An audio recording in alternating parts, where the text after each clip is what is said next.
Okay. How you doing? What have I'm you doing been up good. to? Well, I've been spending a lot of time with family today. They came down, so I've been hanging out with them all day. So, And what have you been up to since last time I saw you? What, over about a month ago? yeah. Well, just hitting the doors, going to all these forums, all those little bitty things that you have to do to get to the finish line. So it was a lot of fun. I learned a lot, and I ran for school board in 2019, and it was a lot different. How so? It was more exhausting, I'll say. It was a lot more tiring doing this, and that I was already kind of fresh into it, but the stakes they just weren't on the same level. So, but I loved it. You did? Yeah. Yeah, You I had ate it fun? up. Oh yeah. Well, for those that don't know you, those who are in my channel, introduce yourself. And we met down in Texas at the border. Yes, ma'am. Yeah. Tell me a little bit Yeah. about you and how we met. Yeah, so my name is Jake Collier. I was recently a candidate running for state representative in House District 63. Whenever we had met, I was still in the running for that. I lost last Tuesday. But my whole life, the biggest part of my life I've spent has been working in politics, and just kind of getting my hands dirty, involved in the process, and working with people, and and through ministering to people and to stepping into ministry with God. I really found years ago when I was about 21 that there was an avenue for ministry and politics, and that that was one of the directions that I was going to have to go. And so ever since then, and since I was about 20, 21 years old, I started chasing politics and my volunteerism, and in things I do in the community, all those things like that. So that's kind of what has put me in this position now, where, yeah, I lost this race, but now I've invested in my community even more. So now, where exactly in Texas do you live? So I live in Louisville, which is about 20 minutes outside of Dallas. Okay. Can you give me just a second? Let me get a towel. It's hot right Sure. here. Yeah. Take your time. It was interesting how we met. Yeah, that was an interesting meeting with Christy Hutchinson. So Women Fighting for America. We had to go down there and to the border, to the wall. Sorry, I had that's okay. Take your time. A light right here to make it brighter, and it made me hot. Oh, yeah. Setups are a little difficult sometimes. I know. But anyway, how did we meet? Tell us. I was sitting down there. I got insulted by a guy who called me an asshole because he was showing a video. Were you there when he showed that of 9/11? The planes going into the tower and going in there like it was a knife going through soft butter. And I said, it didn't happen that way. And he said, you're an asshole. Okay. Okay. Well, so yeah. Well, I don't remember that, but yeah, I mean, you're just being honest. Yeah. Yeah. So how did we meet? Tell people how we met. Yeah. So, which day were you? You were there at the Saturday and Sunday. So you were there both days. So yeah, so we met through Heather, because Heather has, Heather Hobbs. Heather has put me through so many different events with quality people, and so we were really able to connect. We went down on that Sunday to go down to the wall, and then that's whenever it was Sunday. Yeah. It was Sunday whenever we went down to the wall, and we prayed over everything down there. We went to the missing pieces of the wall, and kind of fellowshipped out there. And I mean, it was really cool for me just to see, that we had. Yeah. No, go ahead. They sang beautiful songs, and it made it into the show. And we know with LT, he showed everybody there singing Amazing Grace. My daughter was there. And as I'm coming up, I'm filming away, and it made it into, and we know. So a lot of people saw that beautiful singing and praying that went on. Yeah. Yeah. It was awesome. It was really cool. And I mean, just the way that even you and all of them, y'all carried yourselves. I mean, it was the Holy Spirit was moving out It there. I was. mean, it really was. It was So, very special. Yeah. yeah. So what brought you down there? What was the thing that, because I was watching Christy on the Patriot Street fight, it was Scott McKay, and she talked about going down there. And my husband and I Yeah. were recovering. He had pneumonia, I had bronchitis. We were very, very sick. All January was sick. And here we are at the end of January. And I thought, I've got to go. That was it. I've got to go. What made you want to go? Yeah, Heather. I mean, Heather she had reached out, but I had also, I'm friends with Victor. I'm friends with Victor Avila. And so Victor had talked about going down to the border a lot. And so I thought, well, shoot, if I'm going to be a legislator, I got to get down there and start to see it myself, So I'd been kind of praying about it because I wanted to go with Victor because Victor had, Victor's the man. Victor's been down there. Victor was shot over there, He was shot. Oh yeah, he was shot. I didn't know that. Oh yeah, yeah. He whenever he and another agent were across the border, whenever he was an agent, they got ambushed and his partner got killed. Oh my And goodness. Victor got hit pretty good. Yeah, yeah. Are you in touch with Victor? I haven't been. I know he lost his race pretty good, and I'm sure everybody's licking their wounds still. That's okay. When something doesn't go this way, means you're going to go that way. Yeah, exactly. So I would love to have him on sometime. If you talk to him, tell him that I would love to have him on. I bet he's got stories to tell. Yeah, I'll reach out to him. I will, because he really does. And I mean, even because before he was kind of going around telling people about his book and everything and just kind of his story. And then this cycle decided to run. So I think that was kind of the part of the issue. He's running and campaigning, and it's just a little bit different for a candidate. And for me, whenever Heather told me, hey, this whole group is going down here, I thought, okay, well, this is surely the Holy Spirit trying to provide, a non-campaign for somebody else, just something to witness and be a part of. And it was beautiful. It was a truly great experience. My daughter loved it. She thought when we asked her, I don't know Texas, I haven't been down there. So I thought I'm going to need somebody to go with. So I asked my daughter, and she said, oh, 7 hours from Dallas to McAllen.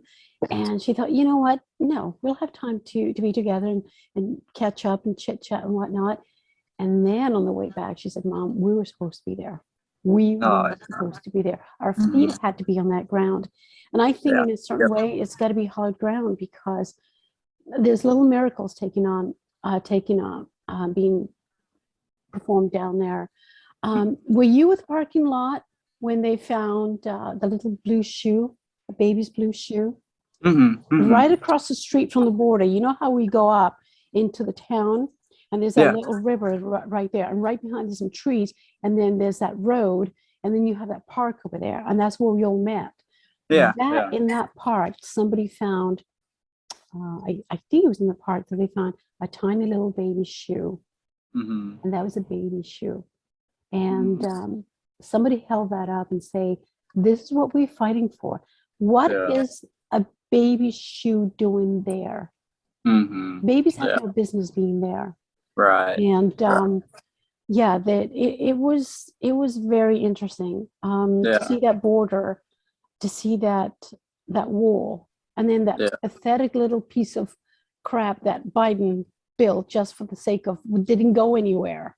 Right. I mean, that was insanity. The joke. And no, the whole thing was insane. And there's a fight going on. There's a true fight going on. What's some of the stories that really caught your attention on Saturday? We spent from 10 o'clock to 7 o'clock that evening with speakers. This is a mature audience this is going out to? Yes, I think so. Mostly mature. Okay, so to me, I mean, the rape trees, that was horrible. That I've been in ministry for years. I've had to counsel people and do this and that. And, that level of horror is just not something that, I mean, that's worse than terrorism. That's just pure evil. It's evil beyond It comprehension. is. But It for is. those who don't know what rape trees are, can you explain? Yeah, so basically a rape tree is where some of the cartel members they'll tie up, whether it be a woman, a boy, a girl, little kid, doesn't matter, and they'll rape them up against that tree. And I can't remember the specific way of how they tie them up, but then, they basically use those trees to show people like, hey, this is what this is what we do. Yeah, this is our practice, and I don't know if it's to scare people, if it's just to be cruel or what, but it's awful. And I mean, that is worse than anything Al Qaeda, any of those terrorist networks could do. That's in our backyard, in on our very land backyard. sometimes. Yeah. There was pictures that were shown of on the bushes. They would leave underwear. They would leave clothing to let people know that, this belonged to somebody that we raped. Aren't we clever? Yeah, that was pretty amazing. The mayor of McAllen, excuse me, pulled quite a stunt. There was a lot of people that were supposed to be there, and they told him that it was canceled, that it wasn't going to go on. They did all sorts of crazy things to make sure that people didn't go there to be informed as to what's going on. So yeah, they pulled that set. Chrissy was pretty upset about that. Yeah. And I have a cut right in front. Get down. Get, little girl. She's trying to get all the family. She wants in. Yeah. No, so there was a lot of things that went on. General Flynn talked there. He gave a good speech. Yeah. I was very, very impressed with him. Tom Homan. Yes, Tom was awesome. He was awesome. He was so funny. We got to take pictures with him afterwards. He's very affectionate, very jolly fella, but definitely not someone that you want to trifle with. And did you hear the story that he was about to retire? And yes, for those that are listening, he was the director of ICE, and he decided he was going to retire. So they had a lovely party for him, and gifts and this and the other. And just before he even signed, I think, no, wait a minute, he had sent in the papers, didn't he? Yeah, he had, but he hadn't. Yeah. And President Trump called him and asked him to stay on. And he told his wife, and his wife said, "What? You make 3 times as much in your next job. What are you talking?" But he said, "When the president of the United States calls, you have to answer." So he stayed on. So they had to give all the presents away. That was a funny story. Which is hilarious. That's even better. Yeah. That shows how honest he is. Yeah. What about Karen Kingston? I'm going to be showing a lot of the stuff afterwards in pictures and a little bit of video so that people get a chance to see what it is that we went and did down there and what fun we had, but also how important and how hard people are working to ensure that this becomes something that people are aware of. Karen Kingston, she's a lovely girl. She's the FISA whistleblower. Okay. They called her the FISA whistleblower. She gave a good talk too. Yeah. Okay. Yeah. Right. So it was quite an evening, quite a day, all day. And then of course Sundays when we met at the parking lot, and we went down there and gave speeches and prayed and sang and by the wall. And I got a rock from there, and I keep that rock in my room, and because it reminds me of that day. I don't want to forget that day and what I felt and what I knew once I was coming back home. I want that to be a reminder, and I don't want to forget our experience down there. So yeah, it was quite a time. So what's going on with you going forward? You got the race behind you. I've got the race behind me. Yes, ma'am. That my whole life is ministry. So, whatever God wants me to do, whatever direction he tells me to go, I go. I don't hesitate too much on that. I don't live a life of luxury. I don't have a set family. I don't have a wife and kids. I don't have anything that, really, I guess you could say, ties me down like, some people. So I just live my life day by day. If God wants me to wake up tomorrow and, if he wants me to run for something else, whatever, I don't think that he is.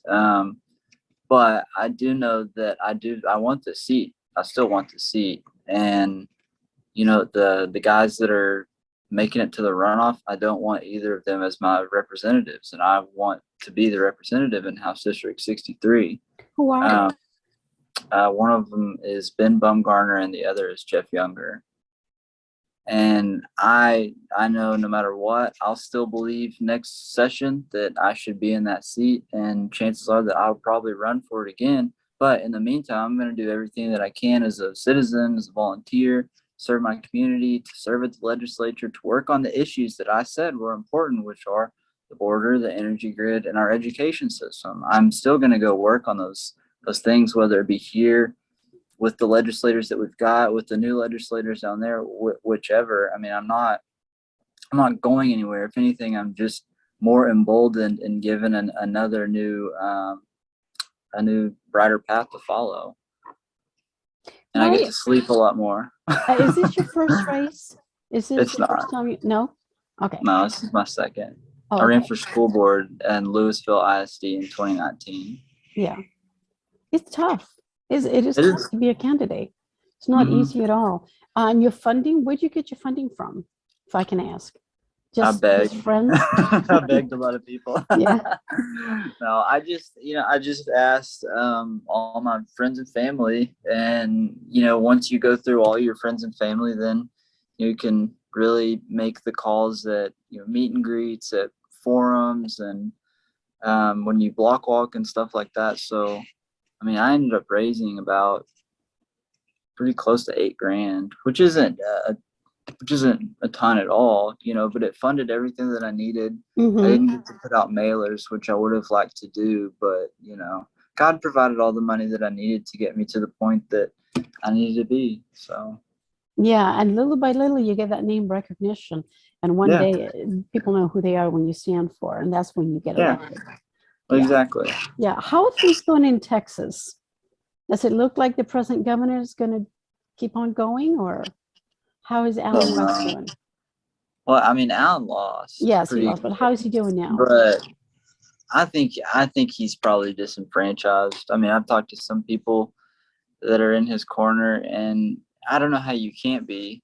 I mean, when you look at those results, that's a gut punch. I mean, and and then with the election integrity going on, everybody has, if you have a theory, it's a conspiracy theory and you're crazy, but at the same time, it's like, okay, looking back, if we go deeper into the numbers, there might be something here that people don't want to talk about. So do you think the fact that he lived in Florida might have something to do with it?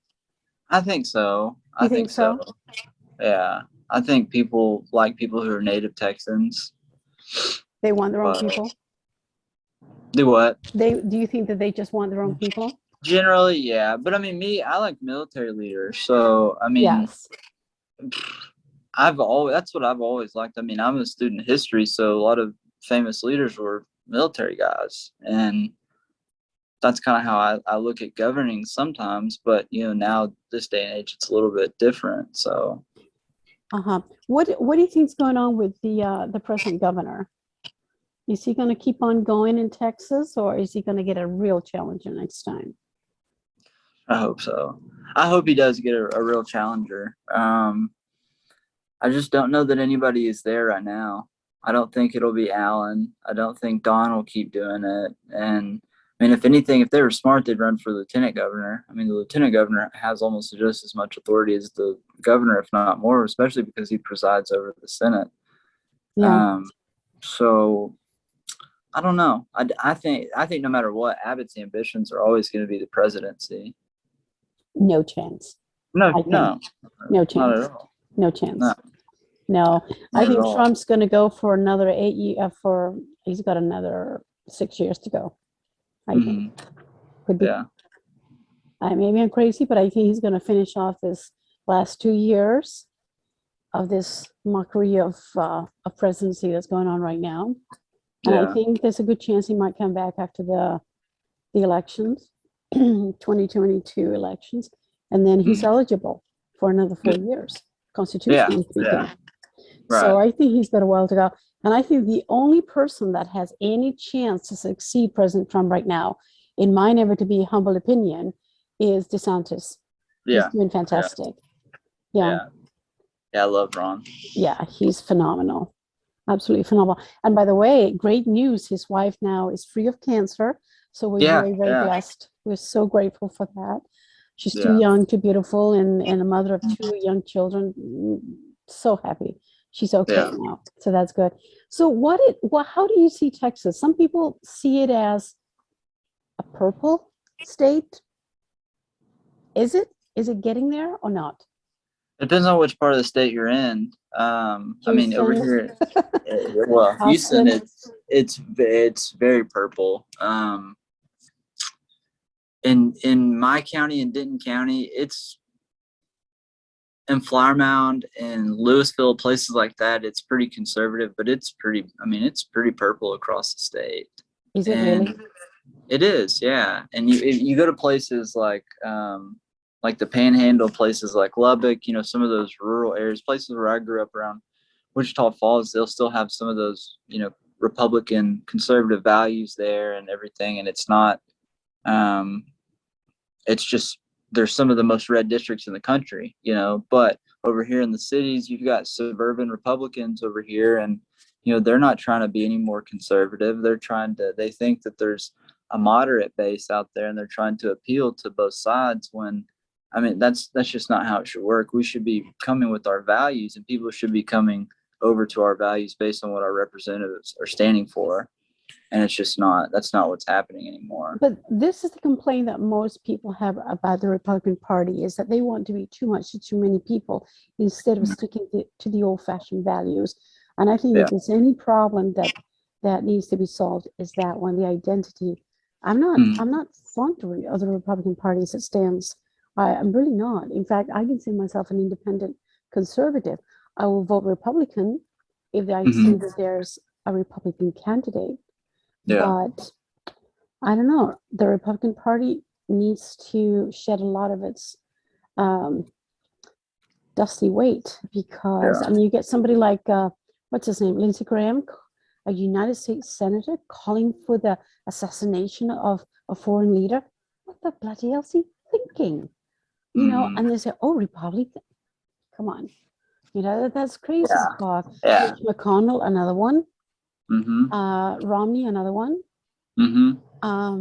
He's the guy from Massachusetts, Michigan, New Hampshire, Massachusetts. Those are his states. What the hell is he doing in Utah? Crazy. The Republican Party needs to take a good look, in my opinion, a good look at itself and decide where it's going to go. Otherwise, it's in big trouble. Yeah. So I agree. And that's why I take my role serious. I mean, it kills me that I'm not gonna, go as a representative, but either way, people need to have an example. I've been an example to young people. I've lost 2 campaigns so far. Not gonna lose another one, Mercedes, okay? But there's been plenty of opportunity for me to be an example and to kind of show, outside of that culture of, well, we have to do it this way, and where the party says this and that, blah blah. I've found so much success outside of the party, outside of doing things the way that everybody else says that we have to do them. And I know that God is going to continue to open up those corridors for me. As long as he's opened them up for me, he's going to be opening them up for other people. Take people like Heather Hobbs. If I had not been able to, God had not had me cross paths with Heather Hobbs, there's so many different things that God wouldn't have opened up opportunity for me to even to see. So, I mean, did I lose my political campaign? Yes. Did I gain valuable friendships and relationships and understandings and experiences that I can never pay for those things, So Yeah. That's good. Um, for those who don't know Heather, can you tell us a little bit about who Heather is? Yeah. So she may be working more with Chris and them now, but so Heather, she works with the John Birch Society. And so Heather, she basically seems like she goes all over the world, but she runs this area in Texas where she kind of helps with members and getting everybody together and just kind of being like a real, like, kind of almost like the main speaker for the John Birch Society in the area. And so over the last, I guess, like 2 years, Heather's really started to get a lot of people together, bring a lot of relationships together. And she sought me out whenever I was running for office this past year and was like, "Hey, you have an event? Can I go to it?" I was like, "Okay, yeah." Yeah. So What a great contact. yeah, yeah. Yeah. So what else can you tell me about what's going on in Texas right now? My daughter lives, I got two daughters living there, one in Houston, and of course the one that you met, Jackie, at in Dallas, well, Richardson. But yeah, what's going on in Texas? What good news do we have from over there? Because we What have a lot good of good news. news? Uh, I don't know. I mean, I'll be honest, I'm still a little bitter with the election. Well, that's I don't logical. It's only I don't been a like few it. days. I know. And it's always, because you look at it, well, you look at some of the other people who are in their race and you see, how their results came in, and I don't know. I don't know. I don't like to be the conspiracy guy, but it seems like we have some election integrity issues. And Surprise, surprise. I know. And you look back and you're like, okay, well, how could I have looked under the hood, this and that, and I don't know. But I think that's a big problem. Other than that, I mean, we've got the greatest economy. Biden is trying to mess with our gas prices and they're going up, but that's not going to stop people from working. It's not going to stop us from, being the number one energy producer. Still going to be the number one energy consumer, but nothing is going to slow Texas down. And I think even with all the stuff that's going on in Ukraine, it's just giving people more of an opportunity to want to even donate and put money towards people in Ukraine. I think that's Yeah, been yeah. different. I got a group that's getting things together. All we need right now Yeah. is a contact person to over there. I don't trust the organizations too much. I've got some. I've You got, you do okay. yeah, Let's put me in touch with them yeah, yeah. because I got a bunch of friends, very Hmm. generous. We got packages to send them. Um, did you see that post where there's in Poland the train station where the Ukrainians are coming in? A whole bunch of moms put prams, little carry cots. What do you call them? Oh, oh Yes, yeah, push chairs, for yeah. the moms that might need them, so they'll find them there when they come. Oh There's a wow. lot of tenderness. But yeah, we Yeah. have a group of friends that we're putting things together. But if you have a contact Oh yeah, over there, yeah, I'm not sure to yeah, go through a person than an organization. yeah, So yeah. yeah. We did mission work with this organization, and I mean, they're awesome. They've been taking in people every day. I mean, where I'd like people are staying in the room that I stayed in when I was there, Oh, you so were in it's, Ukraine? yeah. When were you there? I went on a mission trip there. It was right before they shut everything down. This So time around? it was 2020. Yeah. 2020. February of 2020. Yeah. Also, just weeks ago. No, no, of like Oh, I'm before they sorry. I'm sorry. I'm shut. sorry. Yeah, You were in yeah, 22. yeah. Yes. Silly me. What am I Before thinking? Yeah. yeah. Okay. Okay. Yeah. So just a couple of years ago. Yeah. Wow. How neat. So then you Yeah. kept in touch with these people. That's fantastic Oh yeah. then. Absolutely. Okay. I love them. I pray for them all the time. And Yeah. I was going to go back this past year. And then the COVID regulations were too bad. And whenever my flight, we had to cancel it and everything because there was like a 2-day period that you had to be able to say that you passed. And then whenever you got back into the next country, it was just a mess. But Wow. So yeah, let's do this. Let's work on getting that contact and getting that packages to them, because these people are going to be in great need. What have you heard? Oh, I was going to ask you before we go into the what's the here in Illinois, we have gas at 4. Yesterday morning it was 4.19 when I left, and then when I came back home it was 4.29. No, and then later on I saw it elsewhere. By Northwestern University is 4.49 or something, like outrageous. What's Texas? it was 369. Oh, that's bad enough. We were complaining we're at 369. Oh, I was complaining this morning. Gosh. It's terrible. Gosh. Anyway, what are you hearing from Ukraine? I mean, they just, I don't know how the currency is now, how sustainable it is, but I mean, for a while they just needed money. And I mean, I sent as much as I could. They were buying mattresses, they're buying groceries, all this stuff to really just to house people. Because what they'll do, they'll bring people in to their organization, and then they'll kind of, chart out like a course for them. There's a lot of churches that we went and ministered around, like in the area. And so some of them they're putting out to sleep at some of these other churches. But they're in probably one of the safer parts of the country. They're on the west side of Ukraine, closer to the Slovakia border of Hungary, in Uzhhorod. So those people, they're not getting constantly swarmed, and the Russians aren't always, around them like that. But I mean, everybody there in Ukraine is just so resilient. I mean, that is literally a country of fighters. They have just, I mean, they're praying, they're working together. They don't have all of these things. They don't have a whole lot of division within their culture. They really don't. They don't. And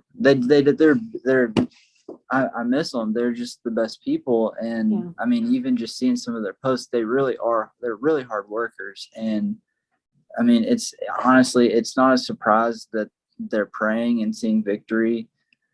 It's terrible and everything, but I mean, those people are just amazing. I love Ukraine. What have you heard about what's going on there? I've heard that it's not an invasion, that it's an attempt to rid Ukraine of the deep states.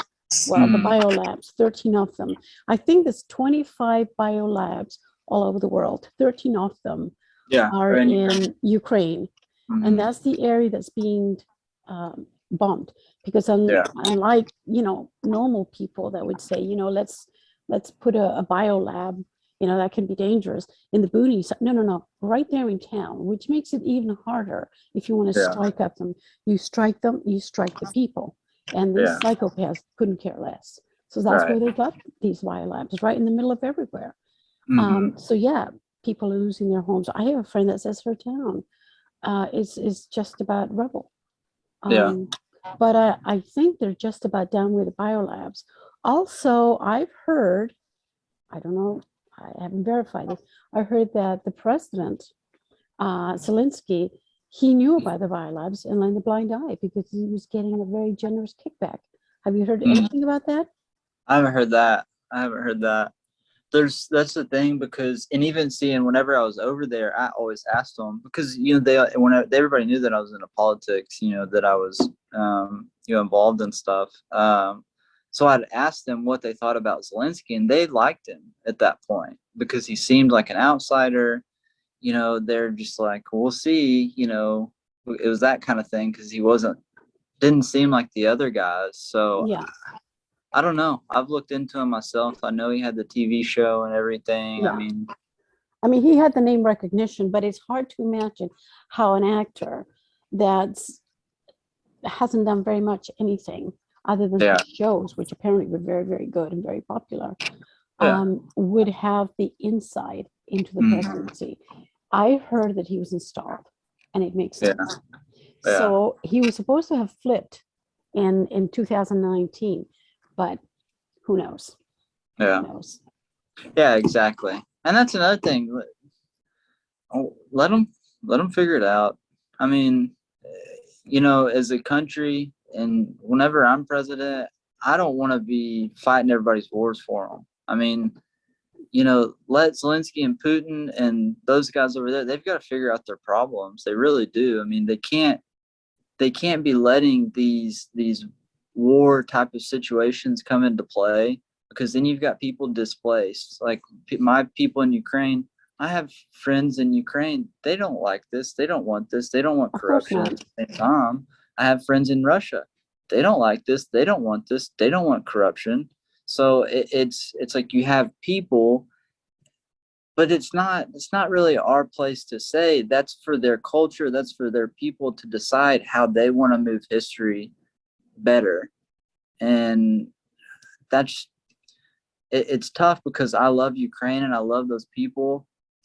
And, I'm sure that if I was in power, I would want to help them out, and, would feel obligated to do that. But at the same time, and we have to respect sovereignty. If you were in power, would you allow foreign leaders to come in and set up your country as their own piggy bank? We have No, not at all. The Bidens come in, and there's Hunter Biden, Romney's son, Pelosi's son, Kerry's son. They all have vested interest there in the energy. Right. They're all in energy, isn't that all of them? All of them. Yeah. And so they have. It's been a corruption game for them. Yeah. All around. How is a country supposed to be safe and prosperous when you have this type of corruption going on? It's just not going to be possible. Yeah. Yeah. And so they're going to have to sort this out. This Zelensky is going to decide for himself whether he's going to continue the way that he's had his country go, with all these people coming in and making a mockery of his country and their own piggy bank, or is he going to just throw them all out? Yeah. You got Soros and them financing him, so it's a tough situation. It is. Yeah. But that's what happened. Biden and them, they got involved, and they got their hands got a little green, and they kept trying to come back. All these countries have used Ukraine's for years and years to funnel money, to commit fraud, everything. I mean, it's just like the Clintons are no different with Haiti. So it's terrible, but I want their sovereignty. No matter what, I want the Ukrainians to have sovereignty. I want them to find that. Russia trying to take their minerals and their uranium, everything up there, that's theirs. Let them figure out how to properly harness and sell those materials. Let them figure it out. Maybe now that they've seen that a big major power has wanted to make an investment in their country to steal their land, maybe they need to go and take up those resources and start figuring out how to mine them and sell them properly. Mm-hmm. I heard that when everything was divided up, the USSR was divided up, Ukraine didn't actually sign papers, so it wasn't final. Did you hear about that? I've heard that. Yeah. Is that so? I don't know. Okay, because if they didn't sign the papers, it's not legal. Technically, Putin has a right to go in there, which is not right, but that needs to be straightened out too. Exactly. Yeah. Exactly. But they'll figure it out. I hope so. Because those people need peace and tranquility, just like we all do. Yeah. Absolutely. Anyhow, so what else is going on before I say goodbye? You've been so generous with your time. I love it. It's fun. Yeah, it's fun to converse. I hope you become a friend of the show and come more often. Whenever you have news, let me know and we'll have you on. I want to know if you're in Texas. I've got 2 daughters there. So and we plan on moving there. So You are? Yes. I think you said that. Yes. Yeah. Yeah. Yeah, you should. It's way better here, I promise. How is that friend of yours that we met? That one chap that was with you on Saturday? I think he came over and. I'm trying to think. Oh, am I thinking of the wrong chap? Anyway. Maybe. Yeah. Anyway, so what else do you have for me? What are the news? That's it. just anybody who's watching this, just thank you for everything that you did. Thank you for all your help. Thank you for believing in me. I'm not going anywhere. There's nothing, no results in a political campaign. Nothing is going to stop me from serving God and moving further in politics, and just getting his message and getting everything that he wants me to get out there. And I just press the same thing to everybody else. Don't stop, whether you get some kind of bad results or whatever. Just continue to follow God, and let that pursuit be what your journey is. And in that, you just find so many good things, so many blessings. And that's where I'm at now. And I love it. It's exhausting. Campaigning is exhausting and everything, but I It is love it. thrilling, isn't it, I though? love it. It It's is so fun. fun. It's hard for people to understand it, but when you're in there and you're motivated by the right, oh my goodness, she is such a mama's girl. But when you're motivated by the right reasons, it becomes a passion. It certainly is a passion for me. And I remember when I was younger, looking at all these politicians and thinking, oh, how boring. And little did I know what was in store for me. So yeah. So congratulations and thank you for everything that you do. Yeah, absolutely. And let's keep in touch. Come on whenever Absolutely. you want. Whenever you have anything that you think might be of interest, come on, even if it's just a few minutes, and we'll chat. We'll get your message out. And thank you so much. Yeah, absolutely. Thank you so much. I appreciate it. Thanks for having me on. You're welcome. Take care, my friend. All right. Talk to you Bye-bye, soon. love. Bye. Bye. How do I get off here?